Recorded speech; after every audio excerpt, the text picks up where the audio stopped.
Hallo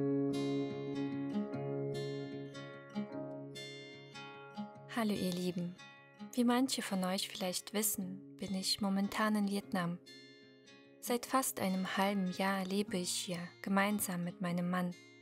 Das heißt, wir haben hier gelebt und uns nun dazu entschieden, das Land früher zu verlassen als ursprünglich vielleicht gedacht. In dieser, wenn auch eher kurzen, aber doch sehr aufschlussreichen Zeit für mich, konnte ich hier ein paar sehr wichtige Erfahrungen sammeln und neue Erkenntnisse für meinen weiteren Lebensweg gewinnen. Einige der für mich wichtigsten Punkte, sowohl positive als auch negative, möchte ich heute gerne mit dir teilen. Doch wie immer, sei dir bewusst, dass dies meine ganz persönlichen Eindrücke und Erfahrungen sind, die für dich oder jemand anderen ganz unterschiedlich ausfallen können. Daher lass dich gerne von Videos wie diesem inspirieren, vielleicht auch auf das eine oder andere aufmerksam machen, aber mach letztlich deine eigenen Erfahrungen.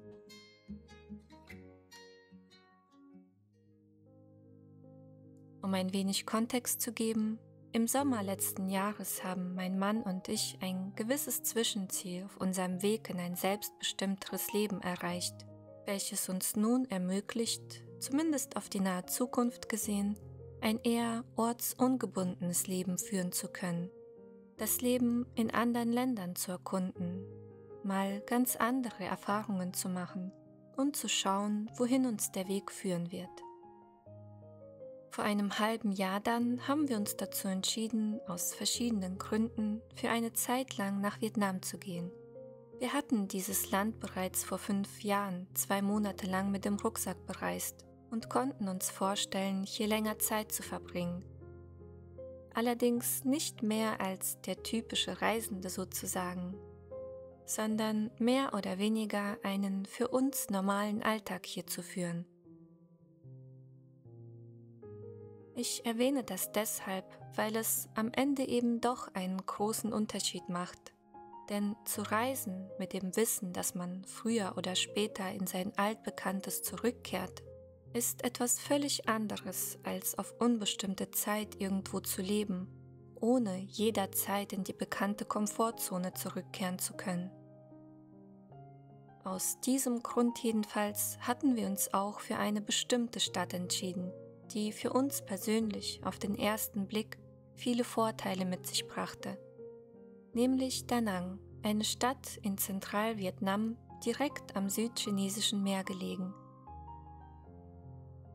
Und damit komme ich auch schon direkt zum ersten der Gründe bzw. positiven Punkte, welcher für uns großen Mehrwert bietet und zur Lebensqualität beiträgt. Die Nähe zum Wasser. Ich empfinde es als sehr, sehr besonders, die Möglichkeit zu haben, nah am Wasser zu leben, sei es am See, Meer oder Ozean. Wasser hat einfach etwas sehr Beruhigendes, Meditatives und Heilsames an sich, für Körper, Geist und Seele. Und als jemand, der das Meer nur aus dem Urlaub kennt und damit ausschließlich positive Gefühle verbindet, ist es eine große Bereicherung, einfach jederzeit ans Wasser zu können und barfuß kilometerweit zu laufen. Da Nang bietet da die perfekten Voraussetzungen dafür, denn hier erstreckt sich der Strand entlang der ganzen Küste. Perfekt also für lange Spaziergänge oder ausgiebige Sporteinheiten. Außerdem ist der breite, kilometerlange Strand mit Palmen und weißem Sand, je nachdem, wo man wohnt, in nur wenigen Minuten zu erreichen.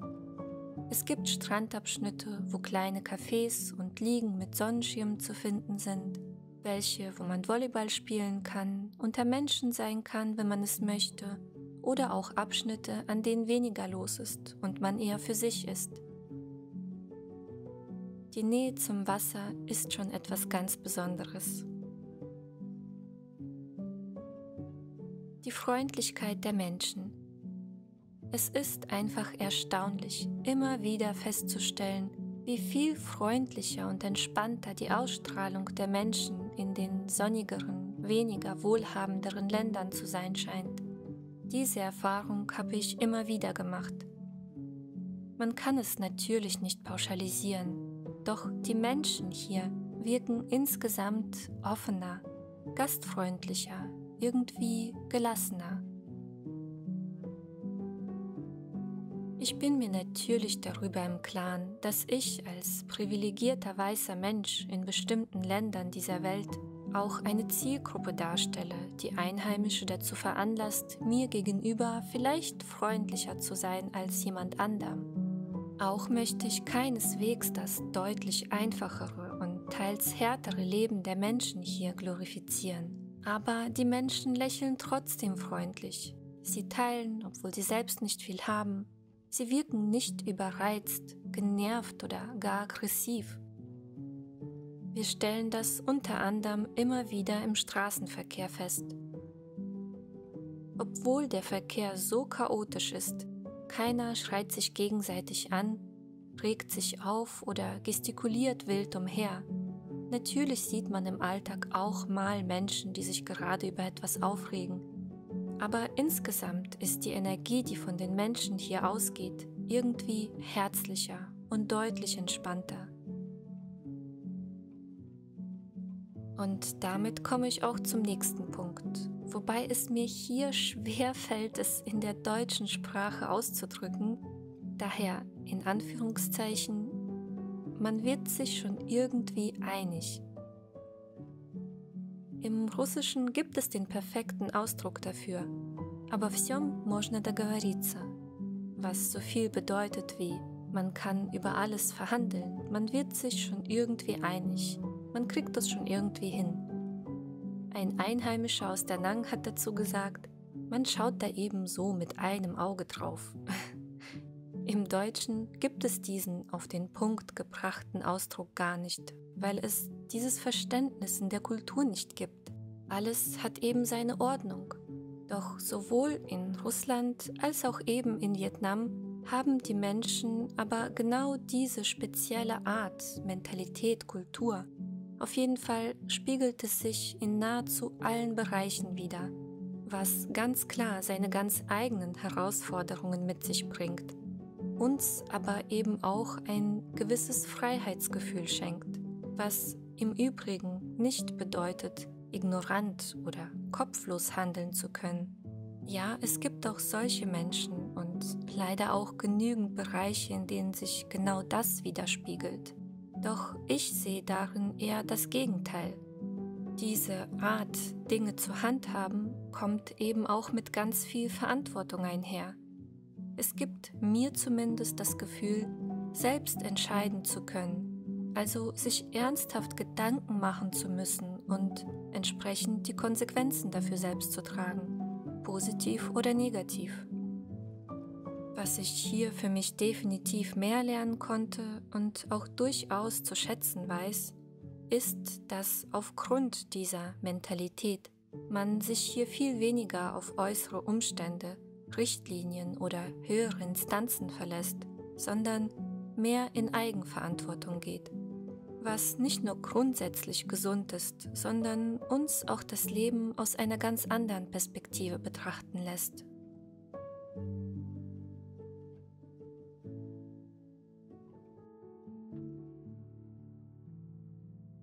Das Thema Essen war bzw. ist für uns besonders wichtig, da es ebenfalls ganz viel Lebensqualität schenkt. Unter anderem deswegen hatten wir auch speziell Da Nang ausgesucht, denn aus unserer Erinnerung von vor 5 Jahren und den Recherchen, die wir im Vorfeld gemacht hatten, hat diese Stadt sehr viel Auswahl sowohl an einheimischer als auch an internationaler Küche zu bieten. Ebenso übrigens wie vegetarische und vegane Auswahlmöglichkeiten. Man findet wirklich an jeder Ecke eine typische kleine Straßenküche, irgendein Restaurant oder ein Café und die Preise, zumindest für das einheimische Essen, das man in den vielen Garküchen bekommt, sind für deutsche Verhältnisse wirklich sehr niedrig. Man kann sich durchaus schon für 2, 3 Euro satt essen. Scheint auf den ersten Blick zumindest ziemlich perfekt. Warum gerade aber der Punkt Essen für mich zu einer der negativen Erfahrungen wurde, erzähle ich später.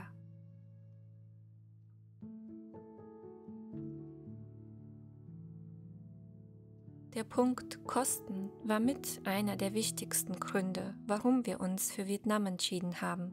Denn die Basisausgaben, die wir in Deutschland bzw. Europa monatlich hatten, sind hier deutlich niedriger. Apartmentmieten, Fahrzeugkosten, Benzin, Arztbesuche, unterschiedliche Reparaturen sowie einheimische Lebensmittel einkaufen. Aber auch Auswärtsessen, Massagen, Physiotherapie sowie Unterhaltung, wie zum Beispiel Kinobesuche, Billardspielen oder auch, ich nenne es mal vorsichtig, billig shoppen, sind hier um einiges erschwinglicher als in den meisten europäischen Ländern, zumindest aus meiner Erfahrung. Preis-Leistung ist dann schon wieder eine andere Frage, die sich aber auch nicht pauschal beantworten lässt. Dinge wie ausländische Lebensmittel oder auch Technik und Kleidung von hoher Qualität, die nicht im Land hergestellt werden, sind hier zum Teil deutlich teurer als in Europa. Einheimisches Essen sowie verschiedene Dienstleistungen oder eben das Shoppen auf den typisch vietnamesischen Märkten sind zwar teilweise sehr, sehr günstig, allerdings nicht immer von guter Qualität. Ein Krankenhausaufenthalt im internationalen Krankenhaus hingegen, 4 Tage inklusive Notaufnahme und sämtlichen Untersuchungen, hat uns bzw. unsere Krankenkasse ca. 1000 Euro gekostet. Und alle Untersuchungen, die Geräte, die da benutzt wurden, das Krankenhauszimmer und die Medizin, die verabreicht wurde, waren keinesfalls schlechter als der Standard, den wir aus Deutschland kennen. Um den Punkt abzuschließen, unsere Ausgaben, in denen alles bis auf die kleinste Spende drin ist, lagen monatlich unter 1500 Euro. Und nun zu den weniger positiven Erfahrungen bzw. den Gründen, die am Ende überwogen haben, weshalb wir uns entschieden haben, Vietnam und letztlich auch ganz Südostasien vorerst zu verlassen. An dieser Stelle möchte ich nochmal erwähnen, sowohl Dinge, die ich als positiv, aber auch und vor allem als negativ oder schwierig empfunden habe, resultieren aus meinen ganz persönlichen Eindrücken und Erfahrungen. Mir geht es nicht darum, etwas schön oder schlecht zu reden, sondern einfach nur meine Erfahrung mit euch zu teilen. Einer dieser Punkte ist die Hygiene bzw. das Müllproblem. Diesen Punkt haben wir leider in vielen Lebensbereichen angetroffen. Ob auf der Straße, in Flüssen, in Häusern, in Restaurants, worauf ich im Detail noch eingehen werde, oder selbst im Krankenhaus, so meine Erfahrung.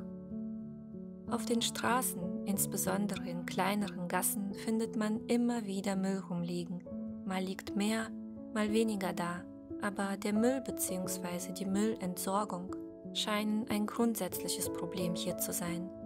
Leere Verpackungen, Servietten oder sogar Lebensmittelreste werden teilweise einfach da hingeschmissen, wo man gerade steht oder sitzt. In vielen Restaurants und Cafés sieht es teilweise sehr unhygienisch aus, was vermutlich größtenteils auch dem feuchten Klima geschuldet ist, auf das ich auch noch später eingehen werde.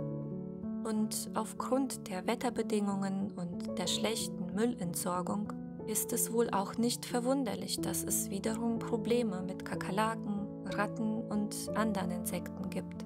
Und das nicht nur auf der Straße, sondern auch in Bussen, Zügen, Wohnungen, Restaurants und selbst in einem angesehenen Krankenhaus hatten wir nachts eine unschöne Begegnung auf dem Zimmer. Aber auch hier, ich möchte auf keinen Fall pauschalisieren. Es gibt auch durchaus viele Menschen, die sehr auf Sauberkeit in ihrem eigenen kleinen Umfeld achten. Menschen, die den angespülten Müll am Strand freiwillig einsammeln und sich für eine sauberere Umwelt einsetzen. Und auch Restaurants, die auf Hygiene und gute Qualität Wert legen. Doch im Großen und Ganzen kommt auch hier die Mentalität der Menschen zum Tragen. Man schaut eben nur so mit einem Auge drauf. Und während es auf Reisen durchaus ein Abenteuer sein kann, nachts Kakerlaken im Zimmer zu jagen oder Ratten auf Stromkabeln balancieren zu sehen, ist es doch eine völlig andere Erfahrung, damit zu leben.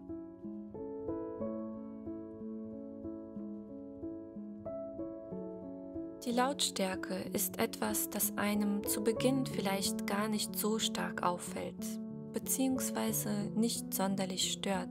Zumindest ging es mir so.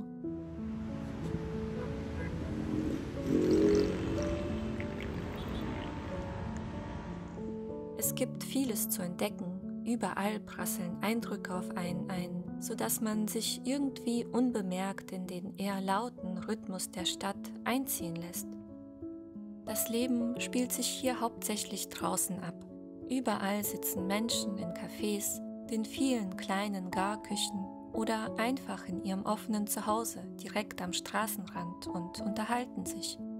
Immer wieder hört man irgendwo Musik oder der Nachbar gibt mal wieder lauthals seine Gesangskünste beim Karaoke zum Besten. Als Ausländer wirst du in den touristischeren Plätzen an jeder Ecke von Straßenverkäufern und anderen Dienstleistern stets angesprochen. Immer wieder sieht und vor allem hört man Baustellen. Und dann ist da auch noch der Straßenverkehr, der vermutlich den meisten Lärm verursacht.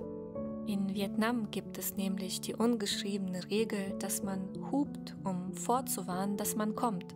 Zum Beispiel an einer Kreuzung oder Abbiegung, was übrigens nichts mit Aggressivität oder Genervtsein zu tun hat. Es gehört hier einfach zum guten Ton. Und während das alles, bis auf den Verkehrslärm, seinen ganz eigenen, besonderen Charme hat, so kann es doch auf Dauer ganz schön anstrengend werden. Ob man will oder nicht, irgendwann wirkt es sich auf die eigene Energie aus. Zumindest für mich wurde die anhaltende Geräuschkulisse auf Dauer zunehmend belastender.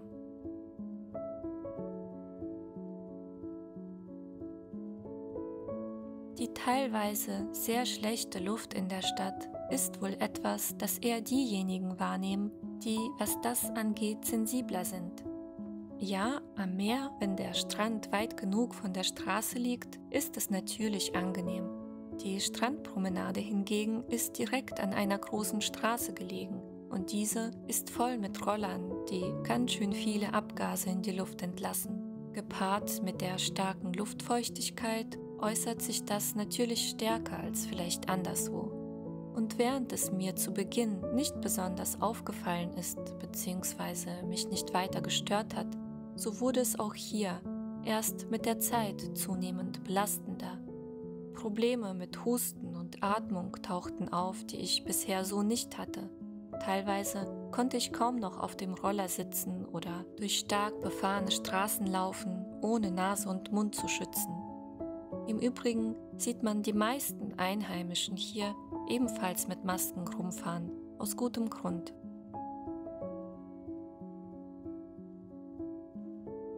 Das Thema Essen wurde hier für uns leider zunehmend zu einem Problem.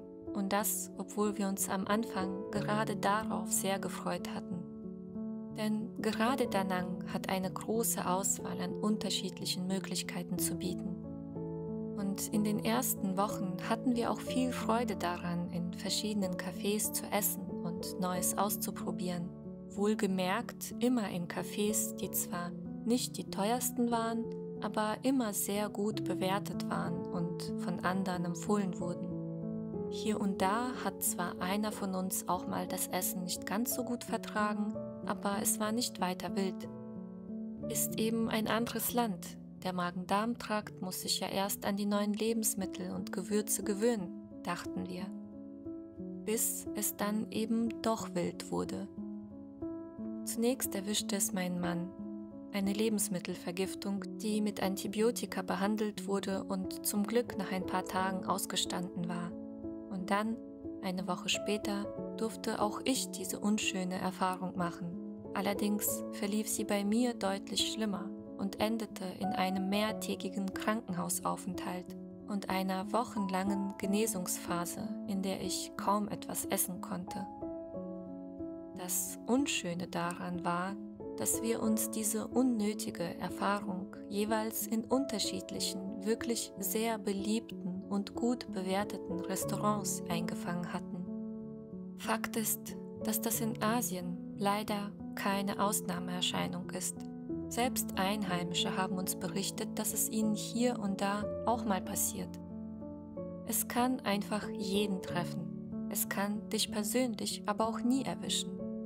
Vor 5 Jahren hatten wir schon mal für längere Zeit Asien bereist und hatten nie so eine Erfahrung gemacht. Und jetzt gleich doppelt schlimm. Ich könnte noch viel zum Thema Essen, Lebensmitteln, Selbstkochen und unseren teils negativen Erfahrungen damit erzählen. Am Ende hatten wir jedenfalls nur noch eine sehr einseitige Ernährung, was sich auf Dauer nicht nur auf die körperliche, sondern auch auf die mentale Gesundheit ausgewirkt hat.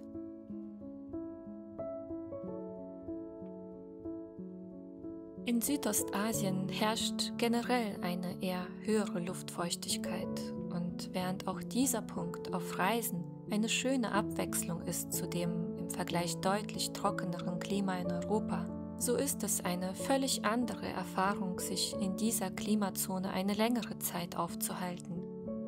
Manche lieben und vertragen diese hohe Luftfeuchtigkeit sehr gut, manche weniger. Ich gehöre wohl zu den Letzteren, was ich niemals gedacht und auch nie herausgefunden hätte ich jetzt diese Erfahrung nicht gemacht. Das eine ist aber das Körperliche. Das andere ist, wie sich die Feuchtigkeit auf die alltäglichen Dinge auswirkt. Nasse Kleidung zum Beispiel braucht tagelang zum Trocknen, es sei denn, man hat einen Trockner. Aber selbst dann werden die Sachen im Schrank immer wieder feucht, aufgrund eben der hohen Luftfeuchtigkeit im Raum. Lebensmittel werden viel schneller schlecht, Bakterien vermehren sich schneller, ebenso wie unterschiedliches Krabbelzeug, das man auch in der Wohnung und selbst in Restaurants antrifft. Und aufgrund der größtenteils einfacheren Bauweise der Häuser und Hütten ist Schimmelbildung und Geruch ein weiteres großes Problem, das die hohe Feuchtigkeit mit sich bringt. An dieser Stelle ist es vielleicht noch wichtig zu erwähnen, dass wir weder in einem Hotel noch in einer runtergekommenen Hütte gelebt hatten. Wir hatten uns in einer für europäische Verhältnisse eher niedrigeren Preiskategorie ein kleines Apartment gemietet, das aber alle notwendigen Annehmlichkeiten hatte und sauber war. Und dennoch, die Feuchtigkeit sucht sich überall ihren Weg. Am Ende haben für uns die negativen Punkte überwogen, insbesondere weil es irgendwann an die körperliche und mentale Gesundheit ging, weshalb wir uns auch jetzt nach einem halben Jahr dazu entschieden haben, das Land und ganz Südostasien zu verlassen. Allerdings mit dem Wissen, dass wir auf jeden Fall wiederkommen werden, aber nur noch zum Reisen und für eine deutlich kürzere Zeit. Mein Fazit: Vietnam war eine sehr, sehr erfahrungs- und erkenntnisreiche Zeit für mich, für die ich, so herausfordernd es zwischendurch auch war, wirklich sehr dankbar bin.